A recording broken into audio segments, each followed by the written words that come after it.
Good morning. As you can see, I'm sitting in my car right now, and it can only mean one thing: road trip. And this weekend, or this week, I have to say, I'm heading down to Belgium, to Ypres, and also to the northern part of France, to the Somme. And I'm going to meet up with some other YouTubers you might know.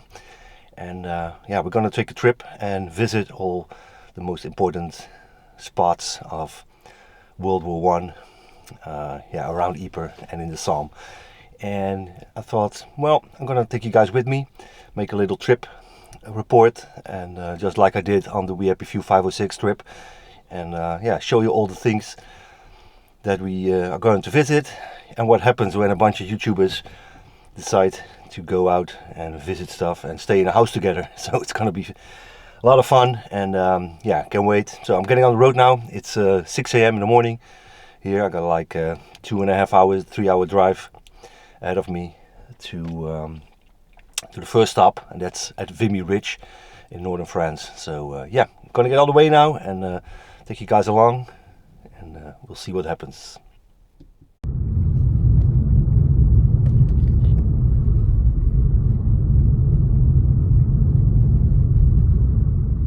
I've arrived at the location where all of the guys are gonna meet up, and I'm the first one here, so now I just have to wait a little bit for the rest of the guys to arrive. And the first place is right here at the Ypres Visitor Center. We're gonna go inside as well, take a look around, and do a little waiting till the rest of the guys show up. I'm now outside the Visitor Center, and I found my first YouTuber who's gonna be on the trip. It's Chris from Vlogging Through History. Short little guy next to this guy over here. I'll crouch for you.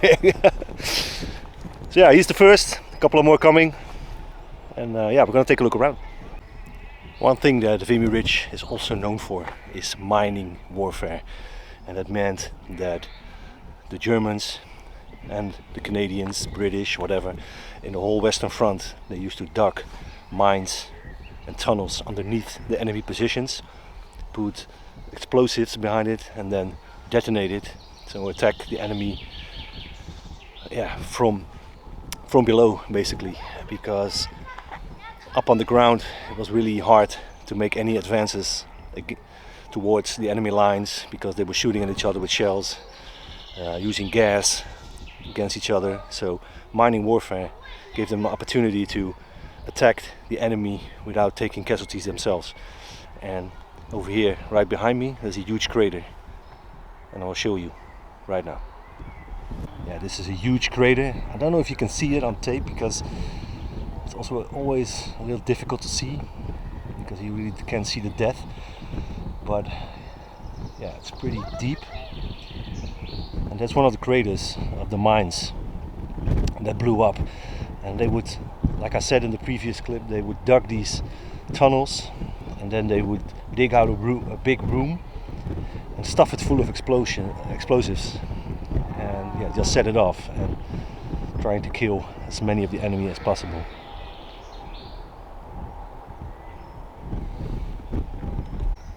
Over here you have another one. There's even a sign here that says crater.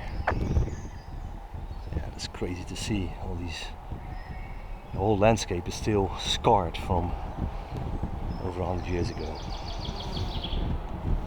So there's a lot of trenches still accessible here at the site of Ypres Visitor Center.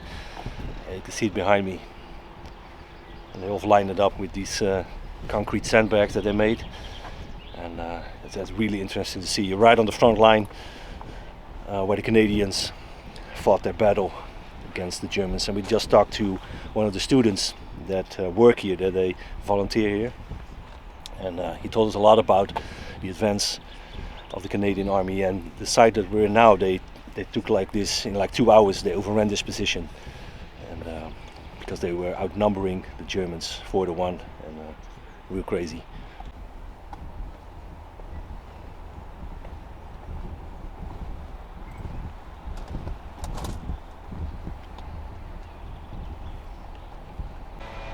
So I'm right beside the visitor center. You can see the visitor center here, and if I turn around, you'll see a whole bunch of craters, and amongst those craters are sheep grazing and they use these sheep to keep the grass short because it's too dangerous to use a lawnmower here.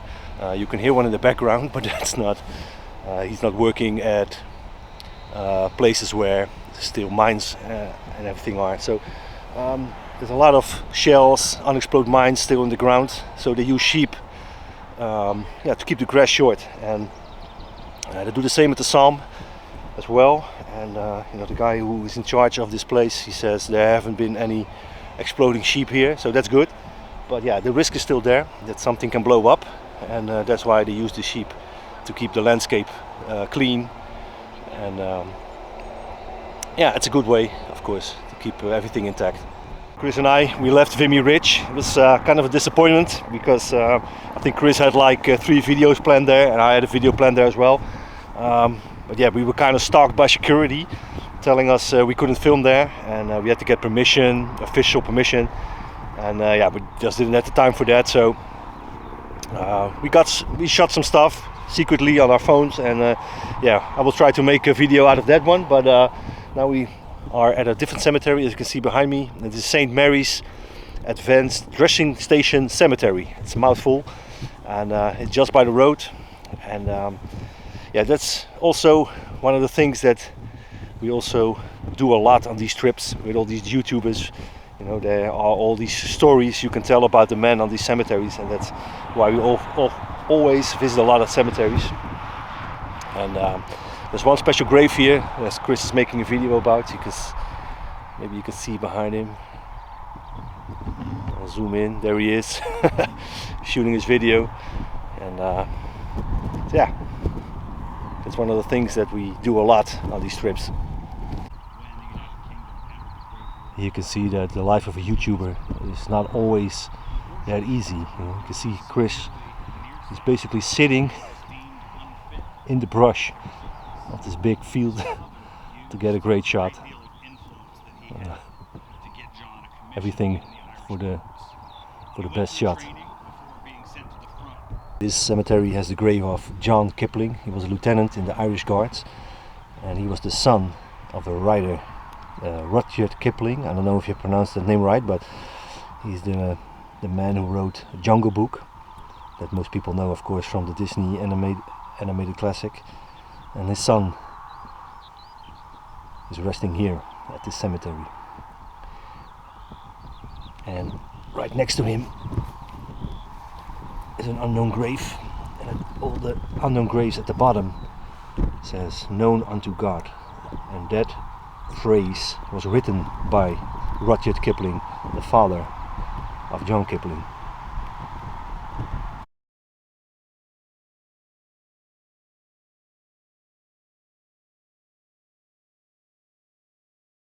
We got the groceries. We got a lot of groceries. You'll see a whole car full of alcohol. That's what YouTubers drink always. 580 euros, all YouTube money gone. Completely wasted. So we need those views because we need the money back to buy for these groceries. Hey, look who's there! Hey. There's Rob. You can cough up some money already. So we're in the car right now, we're heading to Ypres. Oh yes. Rob is driving. I'm driving, man. It's going to be some good level driving right here. 5 guys. I have the biggest chest, so I have to sit in the middle, I have the biggest chest muscles. So. And for some reason they stole the steering wheel. I don't know why. The steering wheel is literally on the right side, Marcel, remember that? Yeah, it is. Side. Which is wrong. So yeah, we're going to Ypres, we're going to the Manning Gate, and we're going to participate in the last post ceremony. And we're going to lay a wreath. Sorry, I was starting to go. You guys all good seatbelts and stuff? Yeah, I have no seatbelt, but I'm okay. I'm holding on to the car's going to beep at me uncontrollably, man, if you don't put the seatbelt Yeah, on. in the middle? Yeah, it does, Really? man. Yeah, it's weird, this car. They have like a kiddie seatbelt in there. Yeah. Oh, what you doing, Chris? I was just looking for your. For my wait. So What? there's that. So now you just. So we're underneath the Manning Gate, and we're about to lay a wreath, the 4 of us. Sander wants to get in the picture. He wants to be on a real YouTube channel for once. So they're doing it inside again. They still have some construction work going on, but it's pretty cool. And Rob is going to take some pictures. Not a video, he's going to take some pictures of us.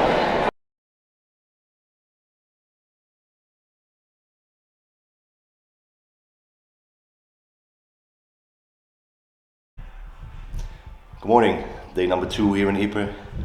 It's Friday now, and yeah, the house that we're staying in, I'm gonna give you guys a quick tour to see, yeah, you can see the place that we are staying at. Really nice house, by the way. Behind me you can see this is my room. Got a little bathtub, private shower, every room has a private shower, the bed. So yeah, I'm gonna take you guys through the house now. So this is the hallway, this is the entrance. Here we have the living room with Mr. Vlogging Through History himself. Kitchen area. Pretty big garden, yard area. It's pretty shitty weather, so here's the hot tub. You might have seen the hot tub live stream that we're gonna do here. So Chris, can you tell people what we are gonna do today? What's the schedule? I think we're exploring the southern end of the Ypres salient, so places like Hill 60, Plug Street Wood, Bayernwald, places like that. Okay, awesome. So they were like sitting area. Upstairs there are some more bedrooms. The rest of the guys. Let's see.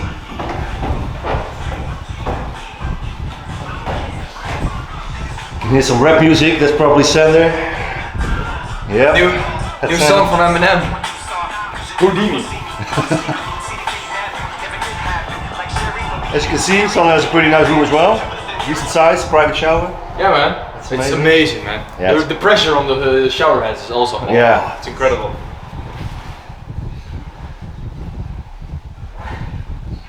Long hallway over here, a bunch of rooms.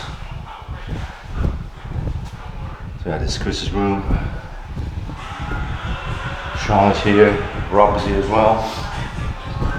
And JD is here on the ground, everybody knows him probably. He's coming tomorrow.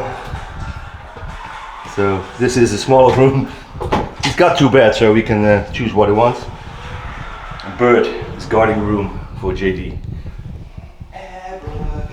So we're at the first stop of day number 2. It's Hill 60, and our guide Chris will tell some more about this site. The railroad tracks that we crossed right there, Hill 60 was made from the spoil that when they dug out the railroad, they threw all the dirt on one side, that became Hill 60. The dirt they threw on the other side is called the Caterpillar, and you can actually still see the crater from where they blew up the Caterpillar. There is a bombshell still in there, right? Well, Hill 60 was blown up multiple times, but the Caterpillar one is just one big crater you can see. Okay. So we are now here at the Hill 60. What it looked like in 1915, you'll see it when we get over there. It's pretty neat. Okay. So Chris will be our tour guide for this place. He will tell us more about this place, what happened there, and what we're seeing. He's struggling to open the fence. Sander's doing the same thing as me, documenting the whole trip. Inception. Stop docking cameras. Videoception. So we have to put up a race who uploads the video first. Oh, you will be. And I'm gonna pull up my Hill 60 notes because I remember some of this from when I was 60 meters above sea level. Really clever name. The Germans originally held this, like a lot of the Ypres salient. Once they settled into kind of trench warfare, the Germans held all the high ground on the ridges that kind of circled in like a semicircle around town. And so you'll see right up here, we'll go up to it, but the Germans held this area. The French were initially fighting here, and then the British took over this sector in the Second Battle of Ypres in spring of 1915. The British took it, and then the Germans ended up taking it back a few months later, and it just kind of went back and forth throughout the war. But most of the fortifications that you'll see up here were German, at least at the start. This particular monument right here is one of the few that we know was actually destroyed by the Germans in World War II. And it was rebuilt after the Second World War. Wait, it was destroyed by... Yeah. Now we can say that Don't bring those tight jeans all the way down there, man. Sander is beneath Hill 60.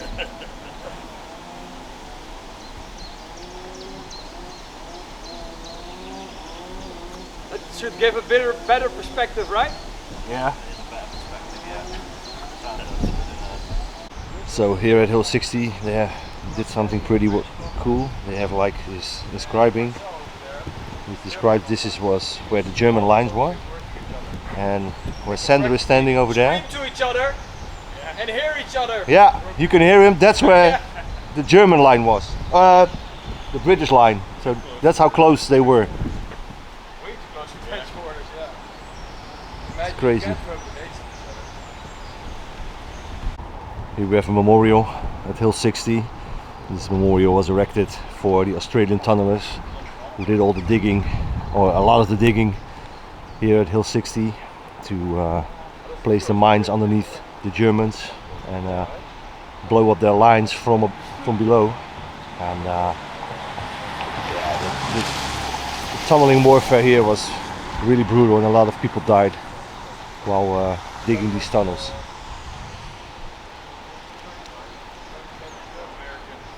Second stop of the day. We had some really bad rain over at Hill 60, so we decided to go indoors to a museum. Now that we have arrived at the museum, it's dry, but yeah, we're gonna go inside, check out the museum, and I'll show you guys some stuff that they have on display over there.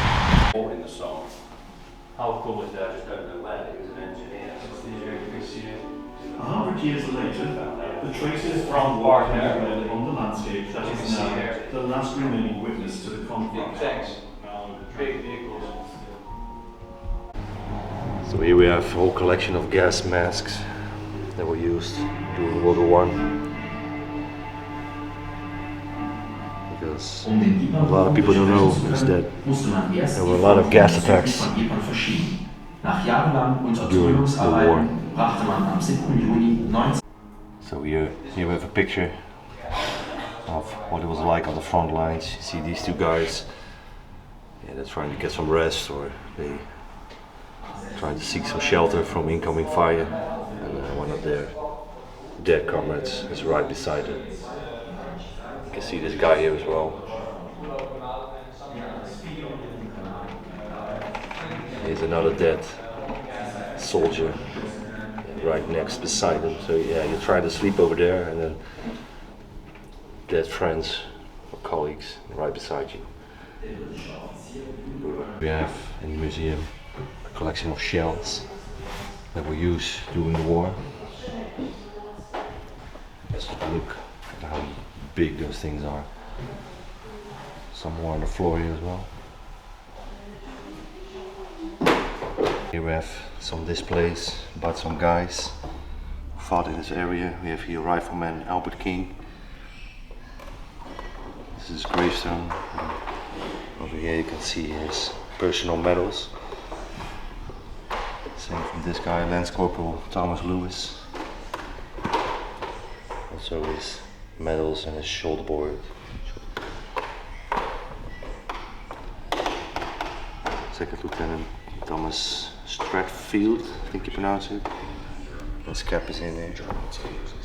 And these guys are actually buried at Hoge Graten Cemetery. You have a good view of the cemetery from the museum.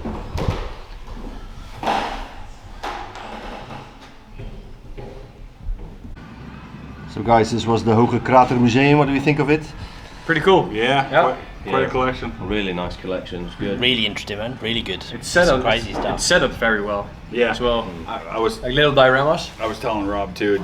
You get the feeling that whoever set this up like understands the war, because Yeah. like they covered everything, and Yeah. just even little touches like the stuff upstairs with the displays for the graves, and then the window that looks out over the cemetery, and Yeah. the one that shows the guy laying on the stretcher with the family picture in his hand, and stuff like that. But also the animals, Yeah. the lice Yeah. and mouses Oh, yeah, and rats and stuff like that. Yeah, pretty cool. Was everyone getting us a sandwich? So now it's time for some lunch. Food. Lunchtime. Then we'll probably head over to the cemetery over there. We need to check out the trenches too. Here. Oh yeah, the trenches as well, yeah. Directly across from the museum, you have this cemetery behind me. It's called Hoge Graten Commonwealth Cemetery, and it's a pretty big cemetery, lots of graves. And yeah, I'm gonna check out the cemetery right now, look at some graves. So here we have a group of graves off to the side a little bit. You can see this opening. Yeah, they're pretty far away from the rest of the graves. And every grave in this row says, believed to be buried in this cemetery. This is Corporal H.R. Knowles, New Zealand Wellington Regiment. So they think he is buried somewhere in this cemetery, in probably one of the unknown graves, but they don't know which grave is his. So that's why they erected these gravestones off to the side, so that they could honor these men by name.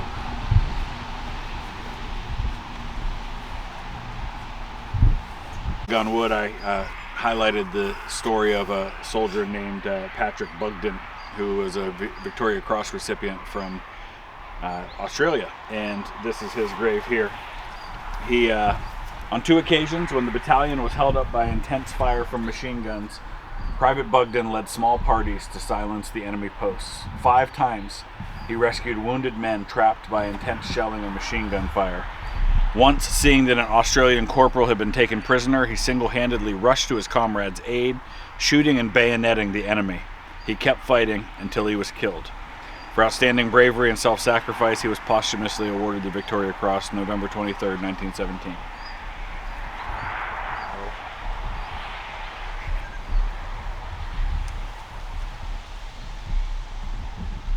So the Commonwealth war cemeteries are always really impressive, and it's maybe a bit strange to say that it's your favorite type of cemetery, but you know, I found them to be the most impressive for some reason. I don't know why.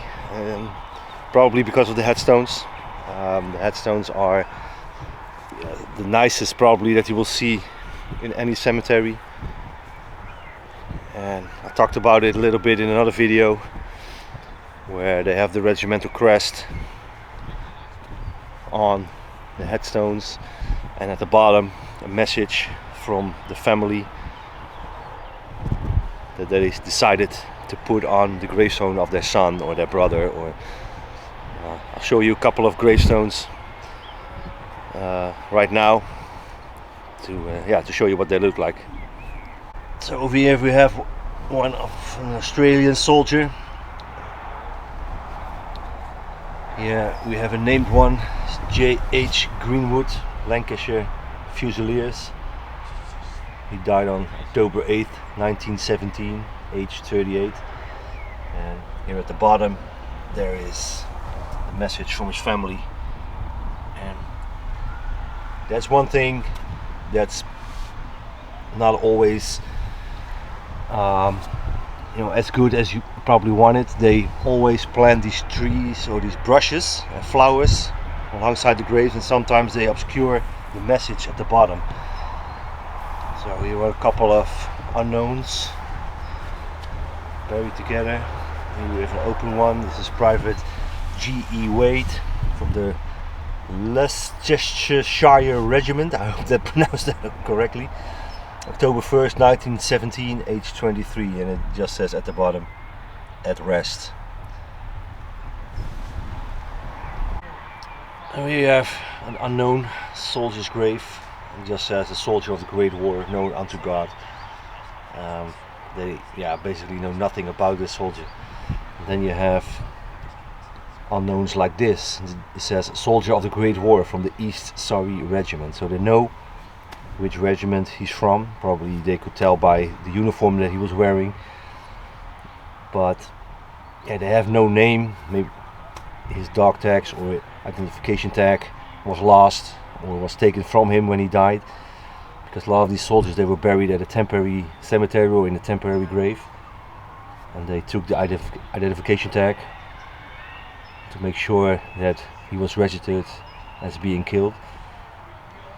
And later when he was exhumed and transferred here, they didn't know his name, so they only put this on the tombstone.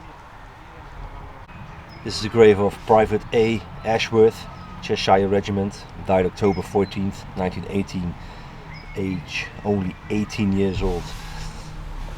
And the message at the bottom, you can read it pretty good. Thank God for so brave a son and brother. Love from all at home. So that's one example of the personal message that the family could right down on the bottom of the gravestone. So we just went to the museum. After that we visited the cemetery. Right now the guys are getting a drink. And across the street from there you have like bunkers and trenches you can visit. So you have 3 really cool sites to visit in this area. So we're going to go over there right now, visit some bunkers and trenches.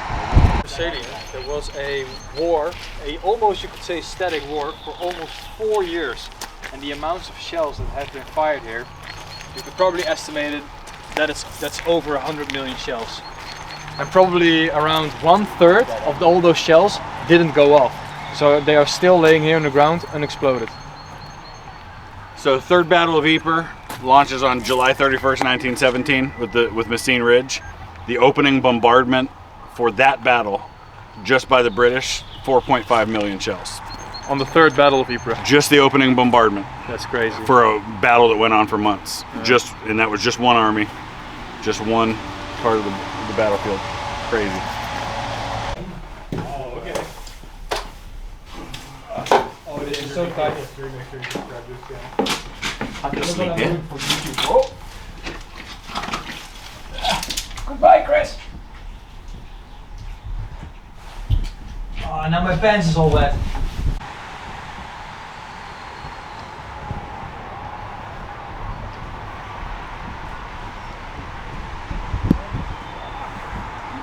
Here we have a lot of the stuff that was found on this area where we are right now. A whole bunch of shells, some wagon car wheels, jerry can, there's some more shells, and some craters here and there in the back. You can see a pretty big one here. Some craters in the back as well. And there's a whole pile of shells. The shells everywhere here. Crazy, you can eat.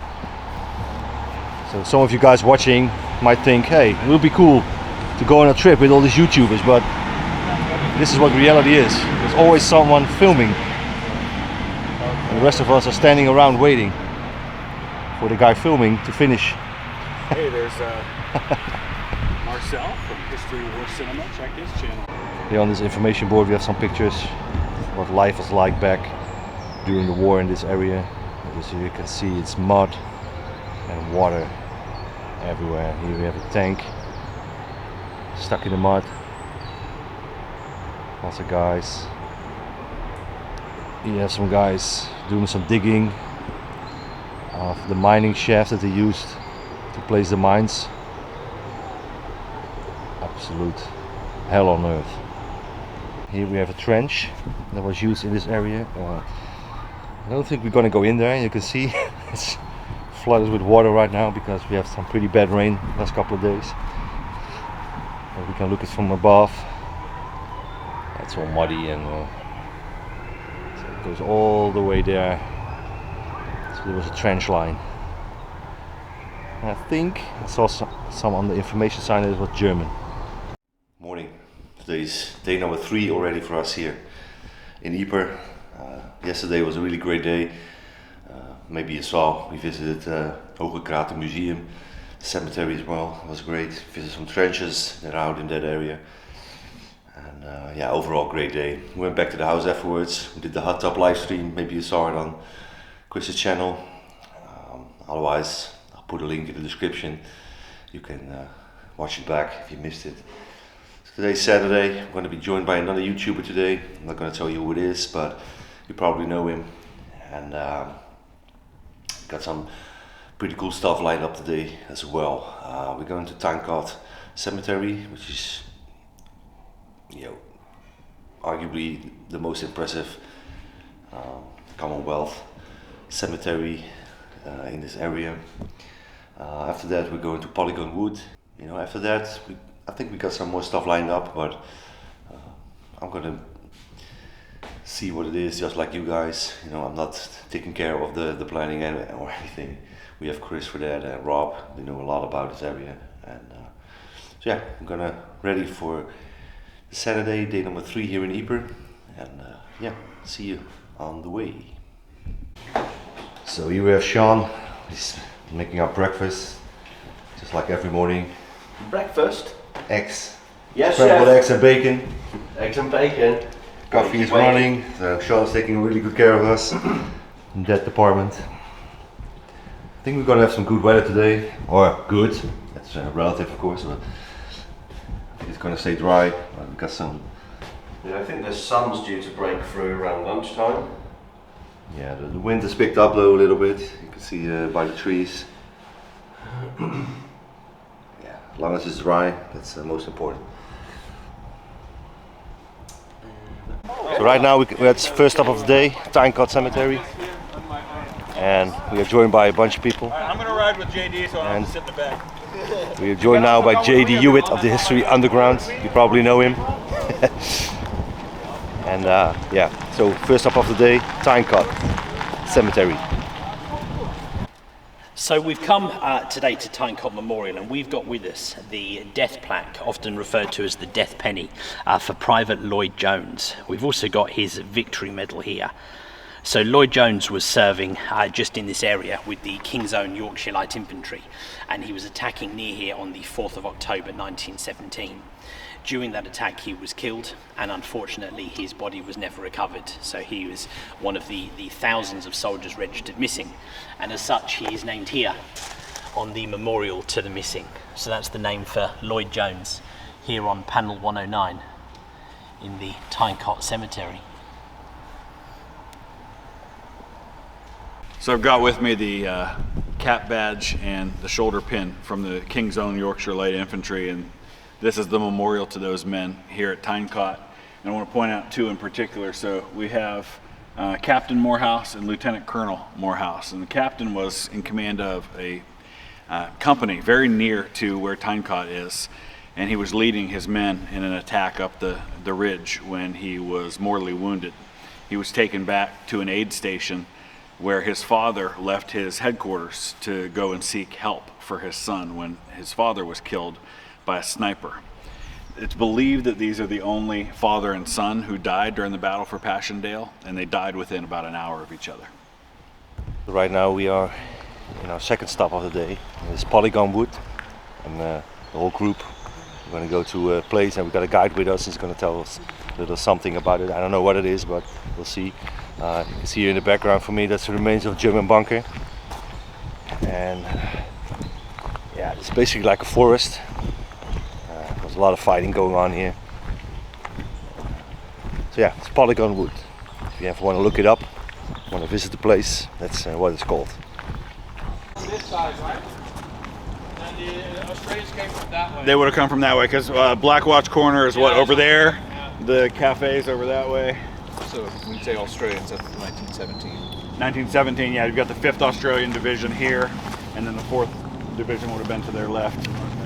But yeah, in 1914, you had the old British Army, and they would have been, I think, along the edge of the woods out that way. And they were spread really thin, and they got pushed back through the wood, and that's when you end up having the Black Watch and the other units that were over there fighting against the Prussian guards. Yeah. And they kind of push them back out through the woods. So this is a bunker on the Polygon Wood battlefield. It's known as Scott Post or Scott Bunker today because it was named after an Australian commander, but it was actually a German bunker that was taken over by the Australians when they took these woods. And you see some of the damage to it, and you notice how it looks like it was caused from the inside. After the war, when they were gathering up all of the unexploded munitions at Polygon Wood, they would put a lot of them inside of here and explode them in here, and that's what caused the damage that blew it out. It wasn't caused during the war. Looks like it's full of water right now. Yeah. I went in there last time I was here, didn't have any water in it. Yeah. So here we have the first memorial is the New Zealand memorial, and then on the back you see on the slide, the slope over there, we have the 5th Division Australian memorial. So every morning at Anzac Day, when the sun comes up, here on this cemetery we have the down ceremony. So where we remember all the boys who fought here. So yeah, it's very close, very special for us. New Zealand and the Australian memorial close by. So Jim and Jack Hunter were brothers from Australia, and they came to the front together, and they were in the trenches, and one of the brothers was given an order. There was a piece of tin out in no man's land that was causing a reflection, and I guess it was a problem for sighting or something, and so his commanding officer ordered him to go over the top into no man's land and remove the tin. He ran out and did it, was coming back and was hit by explosives, shrapnel, and fell into the trench right into the arms of his brother. And so that's why we have the Brothers in Arms Memorial that commemorates that. But the brother buried him. There were, I think, 5 guys buried together, and they buried one of them. His brother was buried the opposite direction, laying from the other 4. And I'm sure you'll hear the rest of the story, but when he was discovered, they found the one body laying the opposite way. They did DNA tests, and they were able to identify a few of the bodies that were there, and one of them is right here.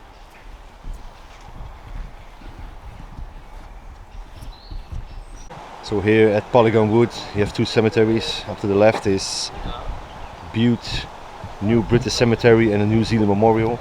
And up to the right is Polygon Wood Cemetery. So we're gonna visit them both. So right up there you can see the memorial. If I turn this way, this is Polygon Wood Cemetery. So we're gonna enter this right now.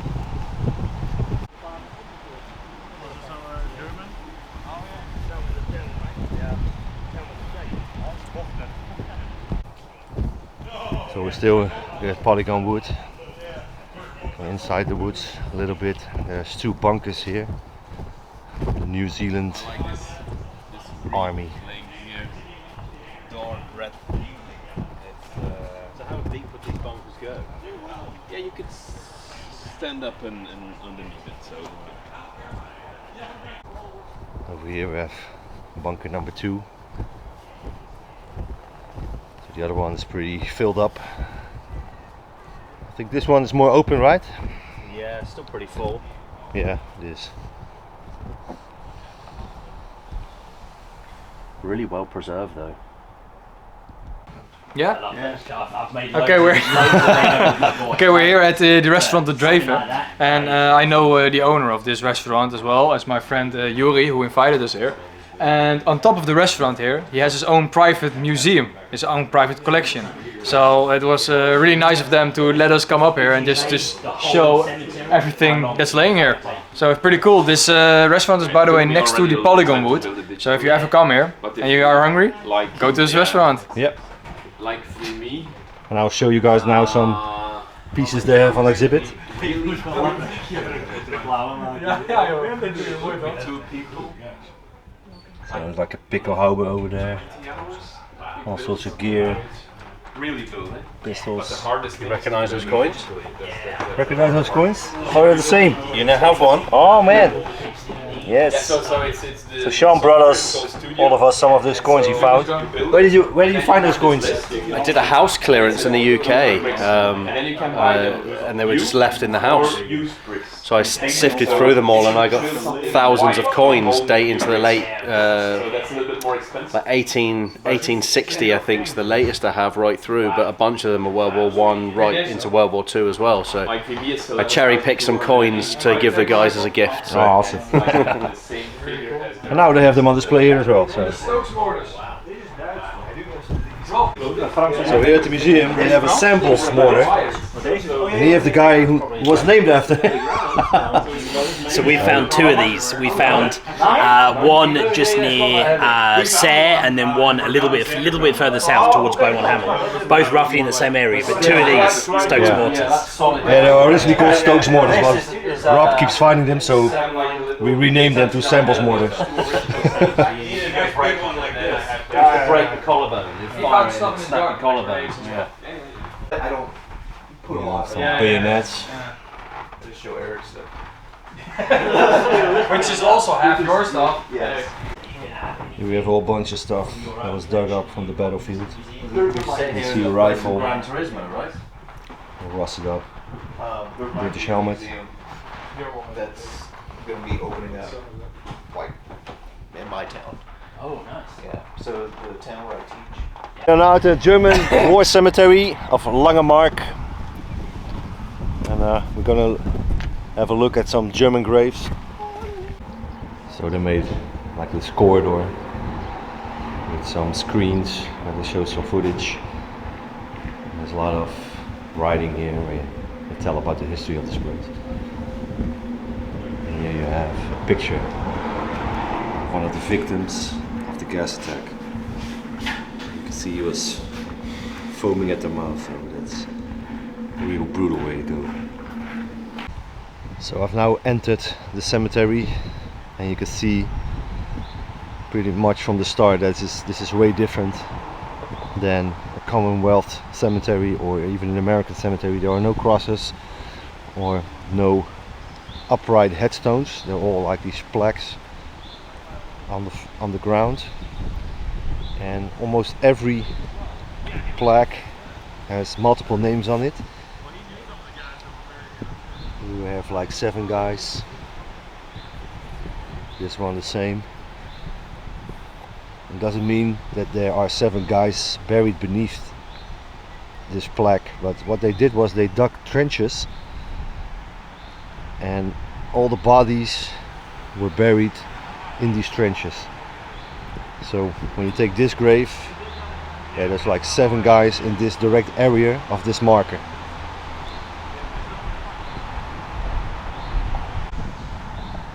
So here we have a section of the cemetery that appears to be at first glance just a piece of grass, but this is actually the mass grave that I was talking about.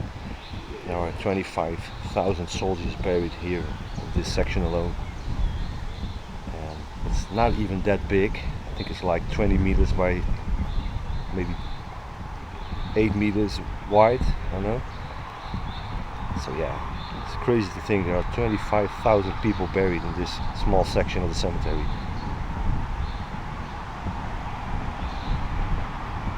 So I was just over at that section of the cemetery, the mass graves over there. Now coming here to this section, and the gravestones over here are actually a lot bigger. There are more names on it, as you can see. And that's the reason why, is that this whole section, these are soldiers who died during the Battle of Passchendaele, Third Battle of Ypres. And there were, of course, a lot of casualties during that battle. So they have to fit in a large number of soldiers in this area. So they decided to bury more guys together. Rob just arrived and then... Day number 4 for our trip to Ypres. It's Sunday already. My buddy Sander is filming me as well. So we're now at a bunker that's usually closed after, and they have like a bunker day here in Belgium where you can visit all the bunkers. So we're going there right now. Excited, Sander? Yeah, it's cool. I hope the guide is there, because I'm not sure. It's a little bit of a mystery if the guide is here, and otherwise we'll guide ourselves around, right? Yeah. You know, it's an opportunity you don't get much. I think they do this like 1 time a month, or maybe even less. Maybe 12 times a year, 5 times a year, something like that. So it will be interesting. Yeah, we'll see. Let's go.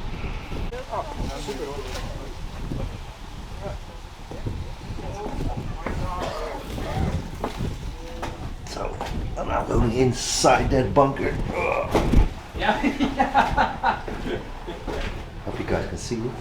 Okay, going on an adventure now inside the bunker. German hospital bunker. Captured by the London regiment. Ceilings are always way too low for me for some reason. Okay. So you can see why the pumps are needed to get all. Look there, cameras everywhere. Oh my god, Sander, Inception. Marcel. Another cameraman. There's my mate Rob. You can just stand there. Just easy. Marcel has some trouble standing. Yeah, I just fit, yeah. I think So this was like a hospital bunker, right? Yeah. Hospital bunker. So just imagine all the bunk beds here on the, probably in the rows here. Yeah. People suffering and dying. Yeah. I think, horrible stuff. I think back then 5'11" would have been tall, and which is why Yeah, probably. I probably would have been just about the tallest guy trying to get in here. For an hour, okay? Yeah. So here we have Yeah, set a an timer. original pump from the war that they used to pump water out of the trenches and the bunkers.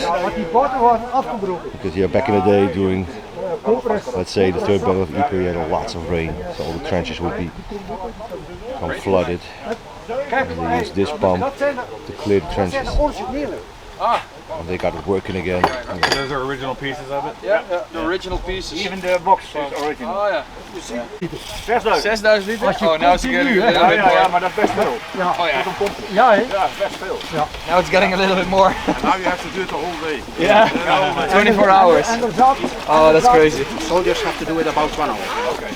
Well, Sean, get you back into it. 1 hour doing this. The hands. Oh, that's pretty cool. And you're lucky you just have to pump out 3 water. So, second stop of the day.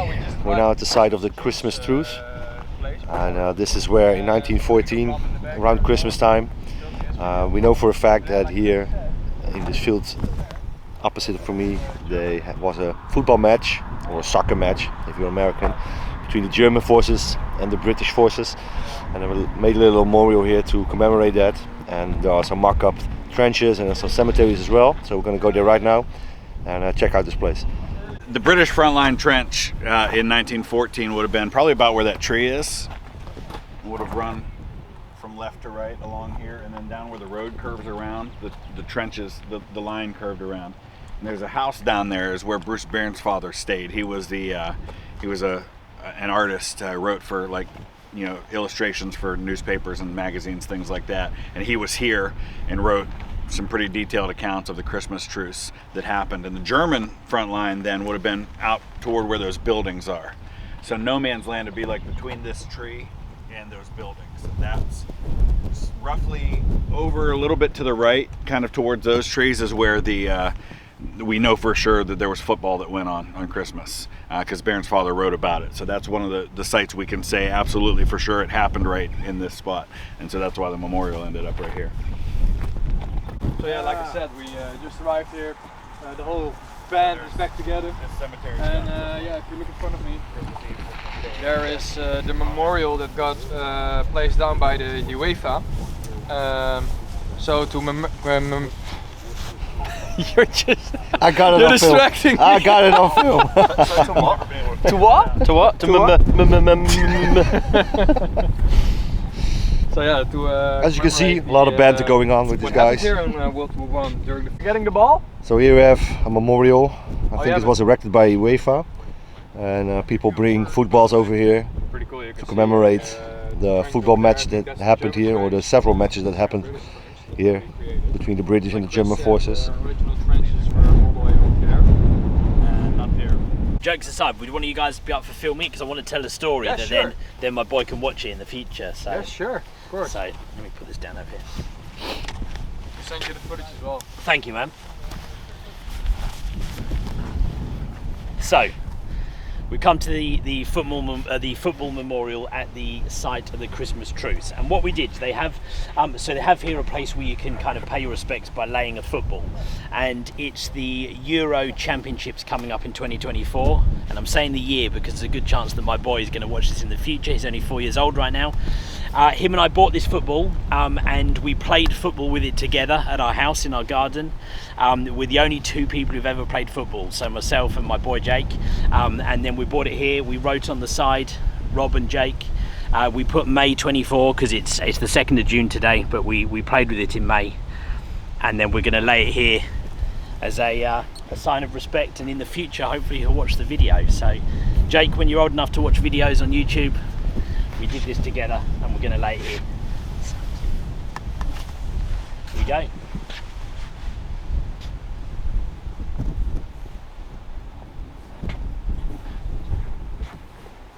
Really cool idea, man. Yeah, no, it's just, you know what, it's just something silly we came to, because of course he's only 4, he's too young to get any of this, but I'm sure in the future he will, and so I thought it would be nice to have something he could watch. Yeah, really cool, and maybe in the future. So in this field next to the cemetery, Sean found some stuff. A big piece of shrapnel, bullet casing. This is a lead ball from. It's a lead ball from one of the cluster rounds they use. So they'd fill the shell with hundreds of these, and obviously when it would detonate it would send these in all directions, and you can imagine the carnage. The mess that would make. It's a bit like a claymore mine. Yeah? Yeah. Some bits and pieces of it. So yeah, you can still find this stuff out in these farmers' fields. You guys want to go to where the other... So we're now at the site that's known as the Bayernwald, the Bavarian Woods. And this was a site that was held by the Germans, particularly in the fall of 1914 when trench warfare began. You can get a beautiful view of the town of Ypres from here, but it's probably the best place anywhere in the Ypres salient to get a glimpse of what German trench life was all about. There was somebody famous here? There was somebody famous here with later on he had a silly little mustache. He was a runner for the 16th Bavarian Reserve Regiment, Adolf Hitler, and earned his Iron Cross second class here in November of 1914. So we have the trench, the German trench. You can see it from above. I'm going to go in there in a minute, but yeah, you can see it's a German trench because of the sticks that they use to line the side of the trench. That's typical German. It goes all the way up there. We have a bunker that's part of this trench system. I can go down these steps here. And these bunkers were used for soldiers to take shelter in when there was some heavy shelling going on. And you can look inside, not much to see. I can't go in there because it's really small for one, and there's a lot of water in there.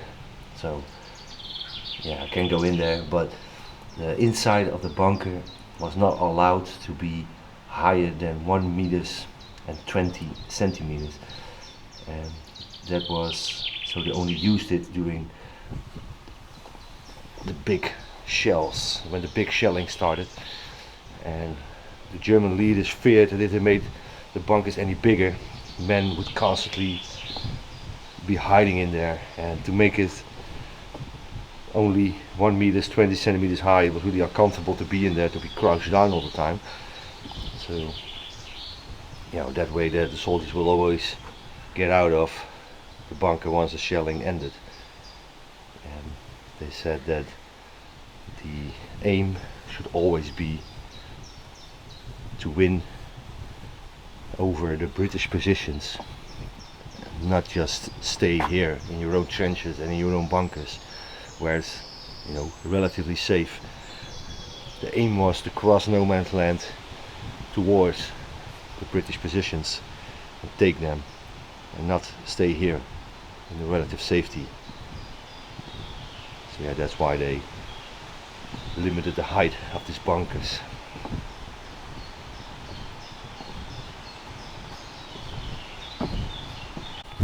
So we have a picture of this actual that was taken at this actual position at these trenches, and you can see, you know, back then they were way deeper.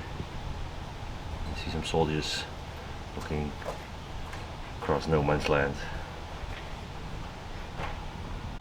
Here we have an information board about the soldiers that fought in this area, all from different nationalities. There's also some mention of Adolf Hitler, but his text is all in German, the rest is English and Dutch. This one is only in German. So also a picture of him here, one in the red circle, that's Adolf Hitler. So we're back at the house, day 4 of Ypres. It was the last day actually. Yeah, it's the last day of Ypres, yeah. In the books. So how did you guys enjoy Ypres? It was fun, man. Ypres is amazing. Loved it, man. Yeah, definitely. So now we're getting ready to do a live stream over us Chris' channel. He's over there. So we have to wake him up. Or we do it without him. We can do that. So good morning. This is day number 5 for us here in Ypres. Today it's moving day. I'm going to drive south. I'm going to go to the Somme and check out the battlefields over there in that portion of France. I'm going to drive to Albert. It's about a 2-hour drive. And I think we're going to stop at Serre Road Cemetery number 2 first. So guys, good morning. Going to the Somme.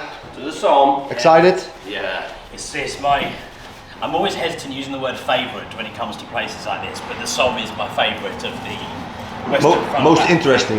Yeah, it's the one I have the most connection with. That's probably the way to describe it. Yeah, same for me. Obviously, my great grandfather fought at the Somme and survived. So, yeah, it's going to be really cool to see. First time there? Yeah. Oh man, that's going to be great. Sander, you've been there before? Some, yeah, multiple times already. Okay. Yeah. But still excited? Yeah, of course. Yeah. Especially for Sean, it's going to be really fun. Yeah. Do we know where for, Sean? So first stop here in the Somme. We stopped at cemetery, Commonwealth Cemetery. It's Serre Road, Cemetery number 1. There's also Serre Road, Cemetery number 2. So here are the guys. We're going into the first stop of the day, Serre Road, Cemetery number 1. It's a Commonwealth Cemetery up on the hill there. That's a French cemetery. And yeah, we're going to go in now. I think Chris has some stories to tell. Some of the soldiers that are buried here. So in 1916, the British Army made a decision that any soldier under the age of 19 was not to serve on the front lines. And so if you were in the Army, they were pulling you off the front line if you were less than 19. And so Horace Isles, his sister, wrote him a letter. And she said this, she said, "We did hear that they were fetching all back from France under 19. For goodness sake, Horace, tell them how old you are. I'm sure they will send you back if they know you're only 16. You've seen quite enough. Now just chuck it up and try to get back. You won't fare no worse for it. If you don't do it now, you will come back in bits, and we want the whole of you. Your loving sister, Flory." Those were from a letter that she wrote to Horace that was returned to her unopened, marked "killed in action" on the outside of the letter, and that's how she found out that her 16-year-old brother had been killed on the first day of the Battle of the Somme.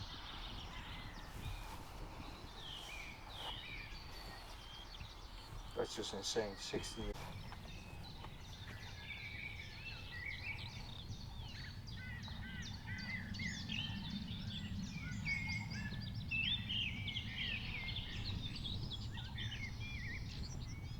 You can also see on this cemetery that the gravestones are really close together. There's not much space between them. That's because they dug a big trench, and that's where they put all the bodies in. So it's not like it's a separate graves, it's just one trench across the whole line. Placed the bodies in it and I filled it up. So one of the things that some of us always do when we go out to these battlefields of World War I, just go onto the fields and look for some artifacts. You can find lots of shrapnel, bullets and other stuff from the war, especially if they just plowed a field or something like that. So Sean and Sander are here searching for stuff. We found a lot of things already, like lead balls, barbed wire. There's some glass there with some German text on it, the top of a fuse. And look what we found here. The nicest part of barbed wire. And you can see it's German because it's pretty close together. The French and the British had it more apart. But yeah, pretty cool, right? Yeah. Just laying here. It's also nice, huh? You were here with your wife? Yes, we were together. Okay. What did she find about it? She actually really enjoyed it. Oh, yeah. So we have Serre Road number 3 cemetery, and right by the cemetery there's this pretty big shell. I think the farmer probably found it and placed it over there to have it picked up. To be buried in there? Yeah. That's usually when you see them off to the side like that, it'll say across the top. So we walked up a dirt road from the cemetery, and here we have a memorial to the Ackerton Piles. It says so many of whom fell here during the attack on Serre, July 1st, 1916, in the opening phase of the Battle of the Somme. And over here we have like a little divot in the landscape there was a support trench. And on the other side of the road where the vegetation starts, that's where the front line trench was. And the Accrington piles, they charged over there where the cemetery is. And that's less than 100 meters.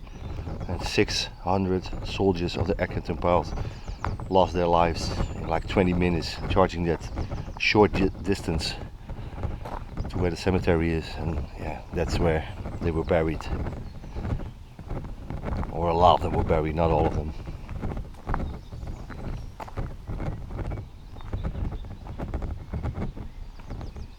So yeah, crazy. So that's Queen Cemetery. We also have here Railway Hollow Cemetery. I think they actually It's down there. up here on the line until like 4 in the morning. You can see the saps here. Those were those approach. And I think what they typically did was they would have like a Stokes mortar or something, and maybe a machine gun, and they would go up like a small, like a Lewis gun or something. They'd go up the saps.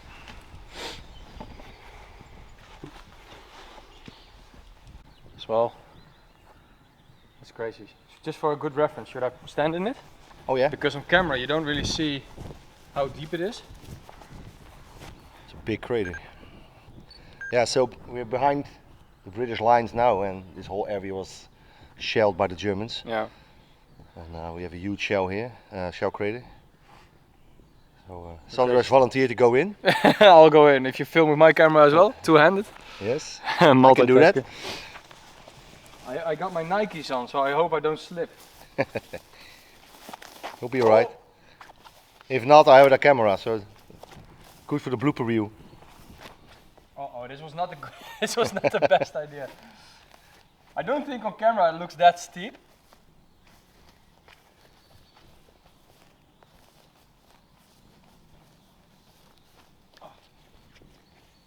Yeah. So this is a little bit of a better reference. Yeah, for sure. Camera.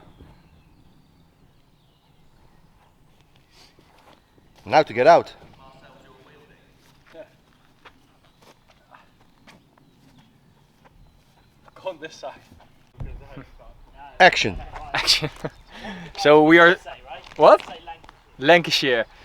So we are now standing here at one of my favorite spots in the Hall of the Somme, and this is the Sunken Lane, and other people as well call it the Sunken Road. But the Lancashire Fusiliers were here during the First World War on July 1st, 1916.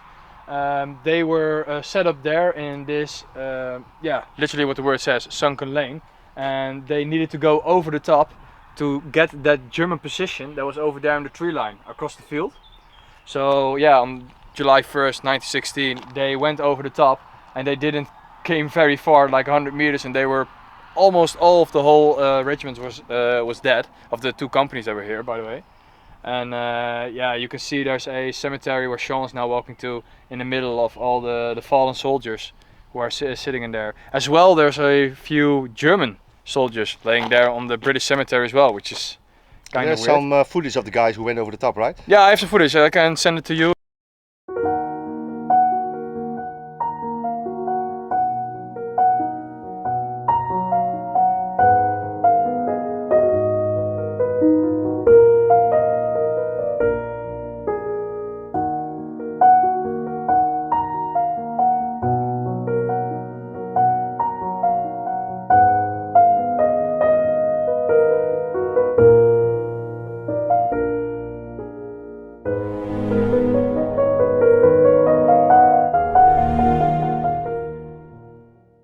Watching, maybe where they can find it? Yeah, on bit? my video, yeah, I have also a video on my YouTube channel about the Sunken Lane here specifically. It's like a 7-minute video, and there I explain like everything with drone footage, with sort of map animations and stuff, what really happened here. So it's definitely worth a watch to understand how special this place is, because really it shows the absolute absurdity of World War I. Because they were sitting here, they needed to take that German position. They ran across the field for like 100 meters and almost all died. Like the absurdity of World War I, the strategies and tactics that they used is just, yeah. This small part, it's so well it tells it so well, Yeah, like how absurd it is. It's hard to comprehend why they did stuff like that. Yeah. And that famous footage is also in the Peter Jackson documentary. Yeah, as well. That's why what I have in my video as well. So, people can find it on Netflix. Yeah. Also, if you want to and watch that. behind you, over there. Yeah. There's the Hawthorne Ridge. Oh yeah, that's the Hawthorne Ridge over there by here, where the trees are. Yeah.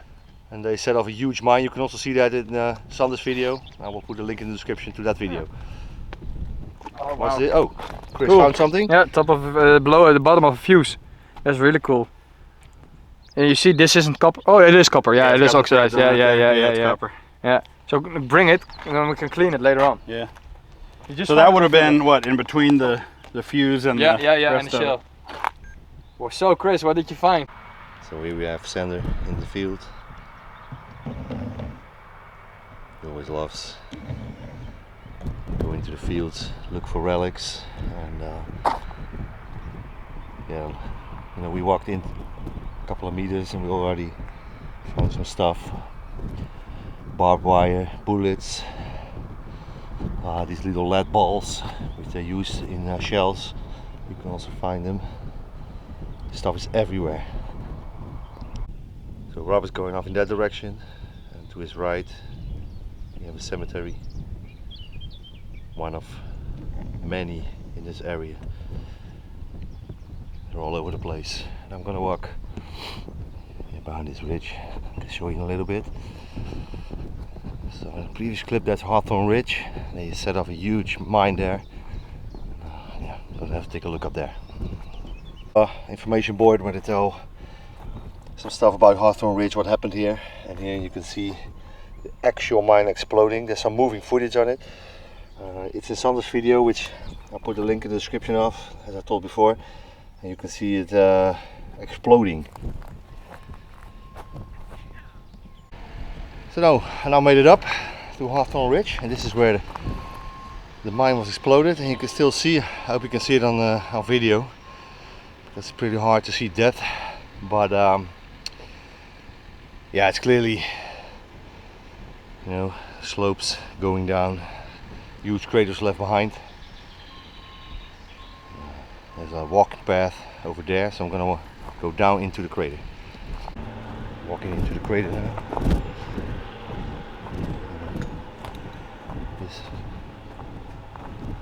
Yeah. Just put him on the spot like that. What? No, man, I What can this do place this is? one. What this place is? So we're currently at Newfoundland Memorial Park, just near Beaumont Hamel, and this is a place, really interesting site here, because when you come here, you can see the remains of British trenches, you can see the area that was no man's land, and then you can see the remains of German trenches.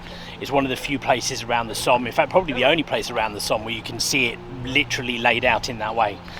Really interesting site, and of course the site where there were huge casualties with the men from the Newfoundland Regiment. That's why it is Newfoundland Memorial Park. So these are the British trenches. This isn't actually the front line, this is like the support line trench, and then the front line trench is the next one that runs up over there. You will see a trench further forwards than that, which confuses people. The front line was the 1st of July was the first one we're going to see up here, and then the trench further out is called the Wellington Trench, which was dug later in November, before they attacked Wye Ravine the second time. Let's do that again. No, I'm joking. I mean, there's a Canadian flag flying out the front. So yeah, you can actually walk in the front line trenches here. Let's do it. So they call this the danger tree, and it's basically about, it kind of marks as far as any of the Newfoundland regiment got. My assumption is, and I can't confirm this, but the reason they all kind of came in this direction is if you look at where the Germans were, there's this depression here, and they could get under the machine gun fire. I don't think the machine guns could depress enough to hit you if you were over here. So I think a lot of them were just going for cover. Artillery could still hit them, but yeah, this is kind of as far as they got from those woods to here. And really only, maybe 50 yards in front of the front line. So it was like 700 guys? Like a little over 700 of them, and about, I think, just under 70 answered roll call the next day. Yeah, 90%. Yeah, it was the 90%. the worst for any battalion on July 1st, and that's why to this day in Newfoundland their Remembrance Day isn't November 11th like it is in the rest of the Commonwealth. It's July 1st. So we're now in the house in Ypres, In Albert. little place that we rented out. It's a nice spot. It's not as nice as the house in Ypres, but this is only for 2 nights, so it's okay. Got a little garden area where we can sit. Rob is going, he's going to do some filming. Only for a bit, about an hour I reckon. I'll be back. The JD work ethic rubbed off on you. He's going to go out and do some filming at 6 o'clock in the evening. So I'm getting you from you, JD. Yeah, for sure. I'm leaving the key on the table. Yeah, no problem. Right. Check out the guys over here. But I can't promise how long I'll be there, you know? It's going to be like an hour or so, isn't it? Sander and Sean's room. You're going to spoon together tonight? No, we've opted to be as far apart as possible, so I'm going to go there. That's maybe. He opted it. I wanted to be as probably a close good as idea. possible, but Probably a good idea, I have yeah. to wear my chastity belt to stop him getting near me. Swallow a fork. so can I still say something to your followers? We're still pretty close to the church tower in Ypres. You want to say something to my followers, yeah? Everybody, please do some research and find a way to learn about Operation Market Garden. Please do it, whatever you can. This is, by the way, from Urquhart's story. General So, yeah, Urquhart's. I'll Pretty probably cool. edit this out because this is a World War I That's video. a blooper. Oh, that's Mr. Chris Mowry, Rocket to History. Bonjour. Bonsoir. You got a nice room as well. Nice and spacious. You waiting for me? Yeah, Oh, now let's it's go. awkward. Yeah. Oh yeah, I need to be annoying. Yeah. I'm the way You don't need to be annoying, you're just fucking annoying all the time anyway. ADHD or something. Oh, we need to give you like a Rubik's Cube or something. You need a Because he's Rubik's fiddling all the time with me here in the car. Oh, that sounds so weird. This is by the what way. it's like in the car. Fiddling you all the Yeah, way. yeah, you see? 6 days, grabbing each other's nuts, and Normally I am just. we're on our way to Thiepval. Rob, can you tell us once again what is Thiepval? Take 2. We're going to Thiepval Memorial, which is the largest memorial to the missing in this area of the Somme. So it has the names of more than 72,000 soldiers who have no known grave. So lost, killed on the battlefields, and then no known grave. Some of those guys might be buried in lots of the unknown gravestones that we see in the cemeteries, but they're all named on the memorial. More than 72,000 names. Crazy. So that's day number 6. We're on our way. I think 5, right? Yeah, your video is 5. We need 6. I said 5 in my vlog, and I'm like, oh no, wait. So we're now inside the museum at Thiepval. And here on the floor they have some relics on display. Some shells. Well, these helmets are intact. Helmets. Here's some stuff that they found on the battlefield. 5 total. About 3 here, 2 in Ypres.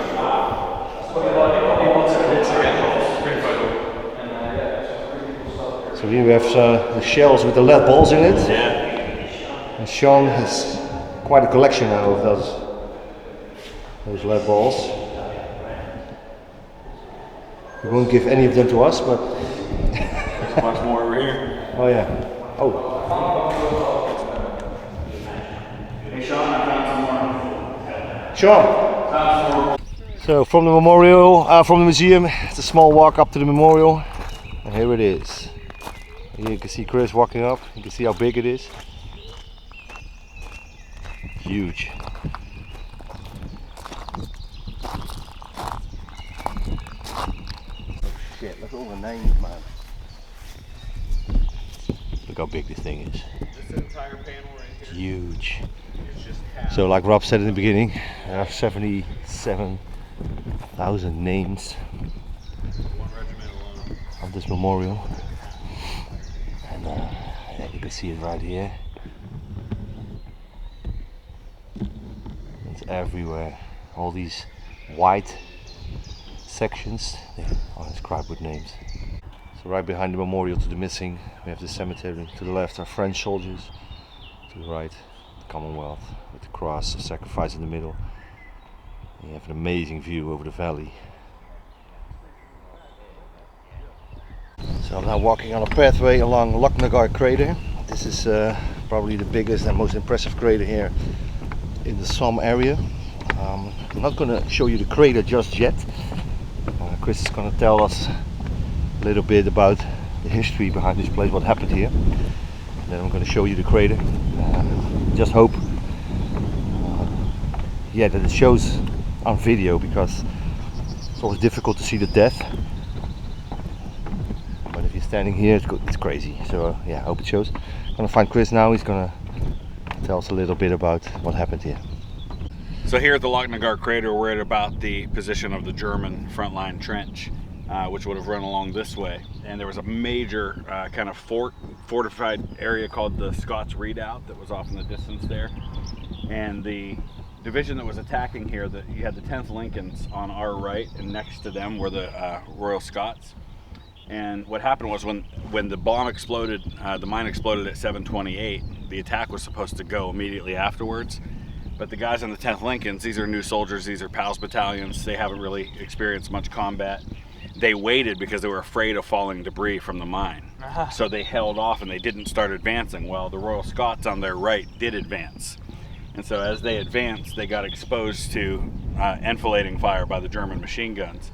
And so instead of going straight forward as they were supposed to, they started veering off to the right, and they ended up wandering into the next division over. And it just caused a lot of confusion. There were a ton of casualties here in Sausage Valley. But the Royal Scots, which one of those units, the 16th Royal Scots, that's McRae's battalion. These are the footballers, professional soccer players, we would call them in America. And they end up not only making it through, they get up and over that ridge, and they find some safe area to kind of regroup, and the ones that are left surviving move on to Contalmaison.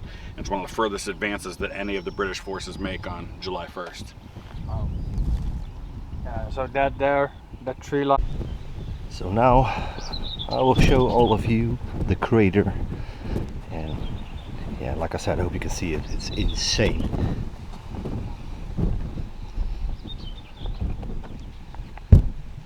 This is it. Oh yeah, you can see probably how steep the slopes are. So this place is gigantic. Here's some better view here as well. Drops down right here.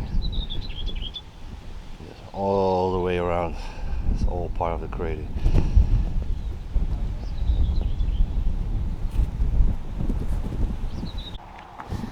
You're filming? Right. So, on the first day of the Somme, the British front lines ran from this direction over this hill and then got to this area here. So this was known as Mansell Copse. And the trenches came across and then did like a funny right angle where they came along here towards us and then across here behind me and then down the slope and over where you can see the small cemetery over there. That's the Gordon Cemetery. And then they went up the hill on the far side. You guys who watched the documentary yesterday, Charlie May, he left a trench that was up on the top of the hill over there, attacking across here to Mametz.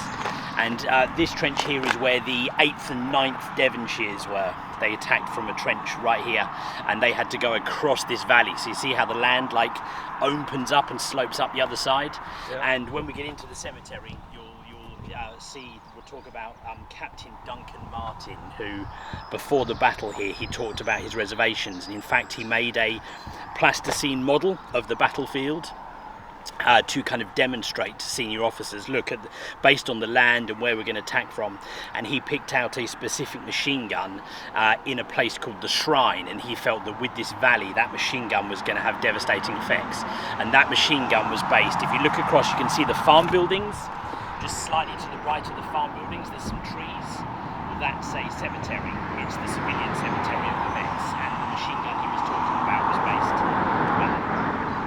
And really, the rest of the story needs to be told in the cemetery up the hill. Okay, let's go to the There you cemetery. go.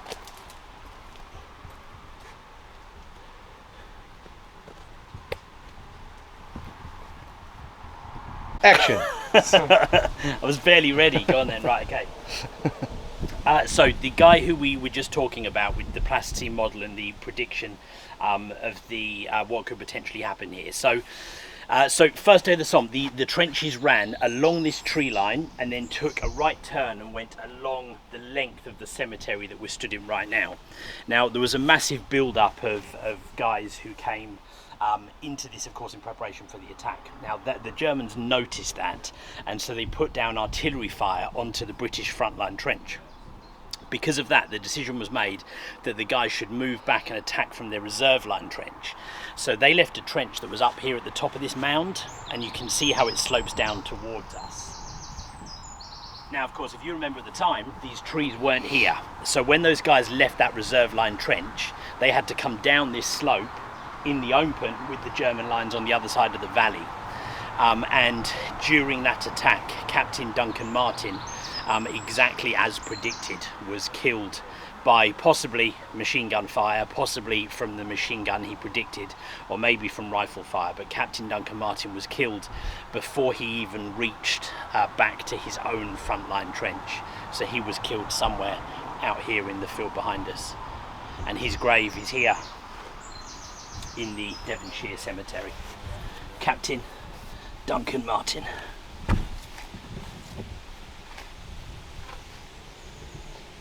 So a lot of guys on the Western Front, they were writers, or they turned to writing to express their feelings. And Lieutenant William Noel Hodgson was one of those men, and he wrote a poem called Before Action as he was anticipating the attack that was going to come here. And 2 days before the attack on July 1st, his poem was published back in Britain. By all the glories of the day and the cool evening's benison, by that last sunset touch that lay upon the hills when the day is done, by beauty lavishly outpoured and blessings carelessly received, by all the days that I have lived, make me a soldier, O Lord. By all of man's hopes and fears and all the wonders poets sing, the laughter of unclouded years and every sad and lovely thing, by the romantic ages stored, with high endeavor that was his, by all his mad catastrophes, make me a man, O Lord. I that on my familiar hill saw with uncomprehending eyes 100 of thy sunsets spill, their fresh and sanguine sacrifice ere the sun swings his noonday sword, must say goodbye to all of this, by all the delights that I shall miss, help me to die, O Lord.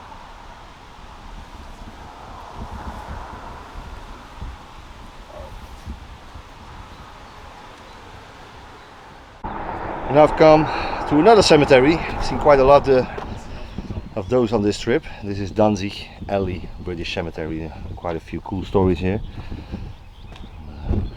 Probably let Chris or Rob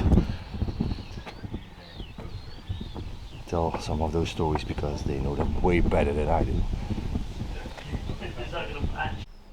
We have the grave of Captain Charlie May. Rob is going to tell us a little something about this guy. So Captain Charlie May, Charles Campbell May, attacked here on the first day of the Somme with the 22nd Manchesters. They had to try and push forwards through 3 lines of trenches, this being the 3rd trench. They successfully took the first 2 trenches, but sadly Charlie was killed as they were moving forwards to this position here, Danzig Alley Trench. We're in Danzig Alley Cemetery, named after the German trench where this cemetery sits. And the thing that makes Charlie's story really interesting is that during the course of the war he kept a diary, and that diary has since been published. It's in a book called To Fight Among Friends, and it is the diary of Captain Charlie May. I really recommend get hold of that book, read that diary, including one of the last entries he writes in that diary where he writes a letter to his wife, thinking about the fact there's a chance he'll be killed in battle. It's really heart-wrenching. He then was killed in the battle, and he's here in Danzig Alley. Here we have the grave of Walter Lloyd. Walter Lloyd. And So I was on eBay about 14 months ago and found a medal for sale for a British soldier who had been killed at the Somme. His name was Walter Lloyd from the 1st Battalion East Lancashire Regiment, same unit that my cousin Edward Whittaker was in, same battalion. And not long after I got that one, I got a message from somebody telling me that another one of his medals was up for sale, and so I got that one too. And I was able to do a little research into his story, found out that he was serving with a Manchester battalion here when he was killed near Ginchy. So I brought this photo here a year ago, brought his medals, cap badge and shoulder pin from his unit here. He also had a brother named Robert who was in the same battalion who was killed at Plug Street Wood outside of Ypres in 1914. He enlisted a few weeks after his brother was killed.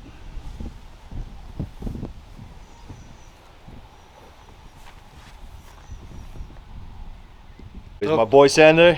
We're now here at Delville Wood. Helemaal geen zin meer in. Oh, he's talking Dutch. I'll put subtitles below the screen. I'm joking, guys. Over here we have the big cemetery at Delville Wood. Over there's the memorial. Did you say Sean? Gonna walk up there. Those are Commonwealth graves, right? Yeah. From South Africa? Huh? Those are the South Africans? We have the memorial to the South African soldiers Here we have Marcel. fought and died here. Marcel filming a video. So Marcel, how many subscribers do you have? 6100 something. I almost have 100,000. Yeah, but you don't upload shit. I'm joking. How much do you make on your YouTube channel? Not much. Almost nothing. So, just behind the memorial you have a little museum, it's free. You have this nice, how do you call it, a mural? Something like that. To the South African soldiers fought here.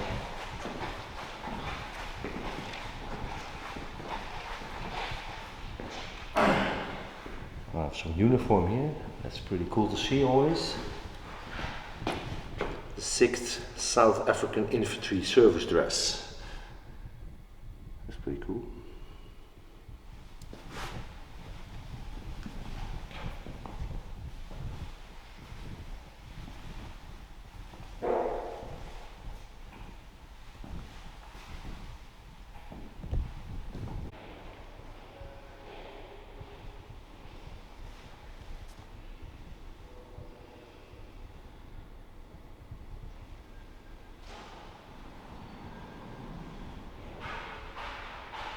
Go! No.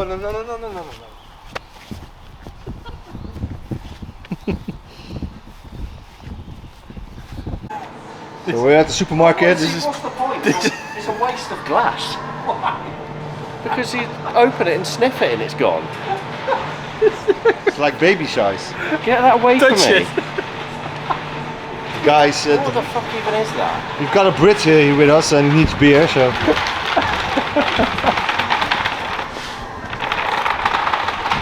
The guys and I have come to a field here in the Somme and we decided to do some relic hunting. All the stuff that we found, we're gonna stash here with Sean. So I found this piece of barbed wire. You said it was English? I believe it's English, yeah, because the German barbs were quite close together. So you'd have two sections of barb, then it would move up a bit, but this is... Yeah, this is one, and then I also found this. This is a piece of, a small shell. This was all I wanted to do on the last evening, was have a beer with the barb. I here found just another big piece. Oh wow. This is a slightly larger shell. I think it's still intact. Or you can see, this is my hand. You can see how big it is. I don't know if it's been fired yet or not. I think the top is missing, so maybe it's empty. But yeah, we're not gonna play around with this one. That's a cool one, right? I want to keep my hands intact. Going back with a fun trip and multiple fingers lost. So that's the stuff that you find here on this field. There's Sander over there. Oh, it's got them. Yeah, barbed wire again. Barbed wire. Something really cool. What is it? A fuse. It's the top of a fuse again. Top of a fuse. So already is a fuse, top of a shell. Like some cartridges I have in my back pocket as well, some more cartridges. Yeah man, there's a lot of things still here. Also I found some bigger parts of fuses. Yeah. So like maybe half of this. Also have it in my back pocket. Yeah, if you just go up in this field, there's a lot to find. You saw that shell? Did you film the shell? Yeah. So it's a really cool place on the former frontline battlefields. And you still see the traces of war. Wednesday morning, day number 6. Trip is about to wrap up. Everybody's going home today, or some of us. Chris will be flying home tomorrow morning. Sander is driving home today. And Sean is flying home today. Rob is upstairs. He's going home. Enjoy the trip, Chris? Very much, yeah. Yeah, it was a good one. It was. It was a real good one. It's a really good trip. So next time for the audience, pay me €1,000. You can come as well. Send the VK tours. That's the guy to talk to, especially Market Garden. That's right. That's true. You want a Market Garden tour? Yeah. Message him. He knows everything about it. So he says. I don't know. I can attest he's pretty good. Oh, okay. Yeah, I did one. So, hope you guys enjoyed this little vlog video. Thanks for watching. See you on the next one. See you guys.